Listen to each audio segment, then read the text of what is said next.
Yeah, it sounds like, so part of what Michael's saying is about making the living wills have real political teeth. Mm-hmm. It's about making, so far the living will discussions are about the firm presents a living will and maybe has to update it every 6 months or every year, and then the government sort of signs off on it.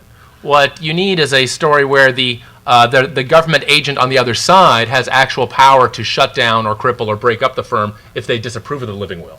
So it's about turning the living will story into a story not about what the business does, but about what the government does if it offers an unacceptable living will. Okay, there's a question back there. Yeah. I'm sorry. Again, I'm pointing here, but. Okay, yeah, that's right. Sorry.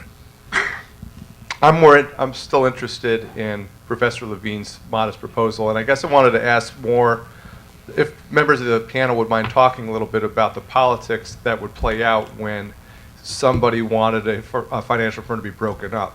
And I guess maybe the language that would help me understand is Baptists and bootleggers. So I know the firm would not want to be broken up, so it's a bootlegger trying to veto the breakup. But what bootleggers would want it to be broken up, and what Baptists are out there, and what are their motivations? Yeah, so anybody want to talk about, because I'm a little wondering about that. Well, I tried to suggest that I think that if you focused on an industry, you probably can't do this. That is, what you would try to do is deal with this at a general enough, as a general enough problem, adding up the trillions of dollars and so on, and try to create some sense of urgency that the government not be put in that, you could make the government the victim for political purposes, that the government not be put in the position where it has to do this. And so what you would be basically trying to do is not focus on bootleggers and Baptists, but on all religionists and all producers of mind-altering substances, so that what you would try to make the organization against this more difficult to do politically. Then at that point, you would try to put it in the hands of what I would think would be the best model. I think would be the old independent agency model, the 5-member board drawn from 2 political parties, that is a creature of the Congress with its members appointed by the president. What am I trying to do? I'm obviously trying to make it relatively non-accountable to specific political pressures at a particular moment. Now, I have a proposal for some bootleggers out there, and they may not be powerful enough, but they do have some political influence in the U.S., and that's credit unions and small bankers. There have been a few articles, maybe one every couple of months, about how upset these folks are by the bailouts, because when a firm's too big to fail, that's the firm that you want to deposit your money into, right? It's been routine. Almost every Friday, we've seen a bunch of banks fail, and they're all small banks, right? So it seems as though credit unions and community bankers are politically sympathetic, and the credit unions particularly are well organized. And if they became the focal point of this, it could work. And what about a possibility of like incentives rather than sticks? In other words, tax incentives to break up? What do you think about that?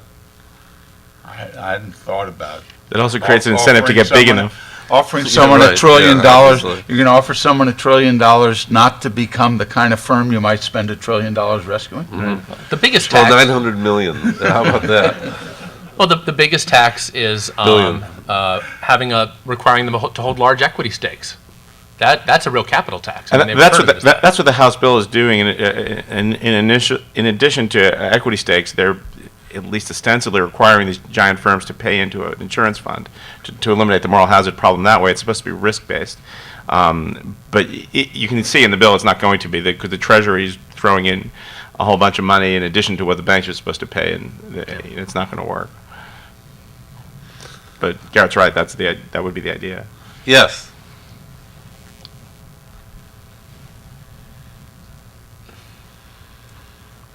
David Snyder, American University. So I know the panel is named Bankruptcy or Bailout, but I think what a lot of the panelists talked about is how do you do bankruptcy and bailout? And it seems to me that's at least one of the biggest questions. And it has to do I think, with something I've never really felt like I had a grasp of, and I don't teach bankruptcy, so maybe I could be enlightened, but it seems to do with the rules that govern sales free and clear. So if you're going to sell the assets free and clear of the security interest, what is going to happen in just any ordinary case is the secured parties are going to lose what I'll call the long-term value. The problem is that the price could be low now, it could be higher later, and they lose that potential. And I guess there's a case, a Judge Posner case involving maybe some railroad cars or something like that, where somebody else buys the asset, somebody related to the debtor, and the secured parties say, oh no, you're not getting the real price because you're doing it too fast, the market's bad, and so on. When the government comes in, when we're having a bailout, we know there are going to be depressed market conditions and perceived market failures and that sort of thing. So it seems like that's always going to be a problem. As I understand it, if we're going to bring the market in, the response to the secured party is, well, if you really believe that there's long-term value there, why don't you buy it? And you hold the asset. Sometimes banks can't do it because they can't own railroad cars, or they didn't used to be able to.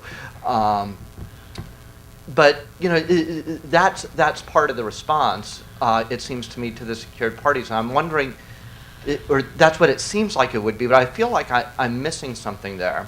The one other piece I'd add, it's sort of a side note but related, is when I talk to my friends in the current administration about what they did in the automobile bankruptcies, the informal answer they give me is, look, those secured parties, and really everybody, is at least as well off and generally better off than they would have been otherwise. I think the government officials really believe that. And they're just mad because some other people got money too. And they wanted all the money. And that's not really their business. Well, that's what I said in my presentation. Right. And I never understood that informal response till you explained the legal piece. But maybe you could help me put all of that together. Yeah, I think that is the answer you give to secured creditors. If you don't think it's a fair price, go ahead and bid. And the fact that the market may be depressed, from my view, that's tough luck on the secured creditors. They invested knowing that if they had to foreclose, they were going to foreclose on whatever market they found. You don't always find perfect conditions when you want to foreclose. The problem in Chrysler itself, and this is something I should have said earlier, again in defense of my friend Judge Gonzalez, there is a perfectly defensible answer to what happened in Chrysler, because remember, most of the secured creditors went along with the sale. They were happy to take the $2 billion. It was a minority of the secured creditors who objected. What Judge Gonzalez said is they had no right to object because they had signed a contract giving the majority the right to approve the sale of collateral. And so if he had written a 4-sentence opinion, which is perhaps what I would have done if I were he, given his view, that says the reason I'm approving the sale is because no one here withstanding to object has objected, I wouldn't be sitting here complaining. What he went on to say is he approved the restriction on the sale of the assets, and that's what I at least found problematic, because that was a dictum, if you like, assuming that the minority had to go along with the majority's view.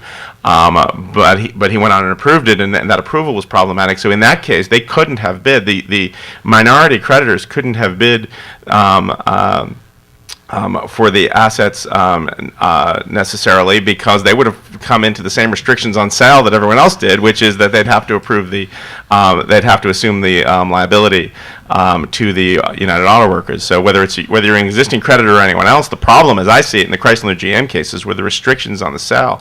If those restrictions were not there, the restrictions on the sale procedures, if those restrictions were not there and adequate time was given for an auction, I would go ahead and entrust the market, and then if the purchaser wanted to give the assets away to the UAW, that's its business. Well, but as I recall, the accepting creditors were TARP recipients. Wasn't there the conflict of interest kind of built in that nobody anticipated up front? There was an argument, but I've looked into it. There is absolutely no evidence that the government directly pressured the TARP recipients to approve. And the reason I believe that there wasn't even implicit pressure is I've talked to the participants in the negotiations, and they were certainly acting as if they had discretion. They were trying to bargain for extra money. They realized they weren't going to get it, and they just made a decision to accept the $2 billion. But that was the argument: is that their conflict of interest tainted them. So that's right. Okay, any other questions, comments, suggestions? Anybody from the panel? Okay, then I think we can conclude. Thank you. Thank you, Larry.